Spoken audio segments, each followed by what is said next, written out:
চুদি দেবো ভাই। বুথে ঢুকে রেগিং করছিল, বুথে ঢুকে। আরে তুই আয়। কি হয়েছে 14-15টা গাড়ি নিয়ে এখানে দাদাগিরি করছে। দেখো না মাস্টারি করতেছে। আরে তুই আয় তোর মাস্টার চুদি দেবো ভাই। আরে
গাড়ি নিয়ে এখানে দাদাগিরি করছে, নতুন করে বুথে অশান্তি তৈরি করার চেষ্টা করছে।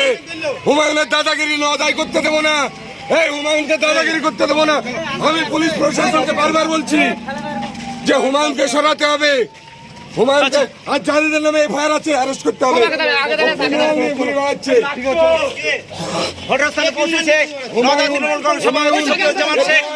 বোমবাজি করেছে তাদেরকে নিয়ে ঘুরছে, যারা আমাদের কর্মীকে মেরেছে। আমরা তৃণমূল কংগ্রেসের, আমরা মার খেয়েছি। আমাদের আসামিরা बॉम्बिंग किया, वो हुलीगन ने उसके नाम पर हमने एफआईआर किया। वो लोगों को लेके हुमायूं घूम रहा है। उसके आगे এজেন্ট বসতে দেননি বলে অভিযোগ করেছে। এজেন্ট বসতে দেননি বলে অভিযোগ। আপনার এজেন্ট বসতে দেয়নি, কে কাকে ধমকেছে চমকেছে আমাকে জানাক। এখানে ভাঙচুর করেছেন আপনারা বলছেন, বাড়িঘর আমাদের কর্মীদের হাত পা ভেঙেছে, তারা এখনো বেডরিডেন, হসপিটালাইজ। একজনকে বোম মেরেছে, এমএলএ কে বোম মেরেছে। আমরা শুরু করিনি, হুমায়ুন এইসব আমরা শুরু করিনি, হুমায়ুন এইসব শুরু করেছে। হুমায়ুনকে সরাতে হবে, হুমায়ুনের বোমবাজি মারতে হবে। কি অভিযোগ দাদাগিরি করছে না তাই আপনি কি বুথে ঢুকে রেগিং করছিল, বুথে ঢুকে। আপনারা ওদের এজেন্টকে বসতে দেননি এরকম কিছু হতে পারে? কোন শালো বলেছে? রেখে দাও শালোকে।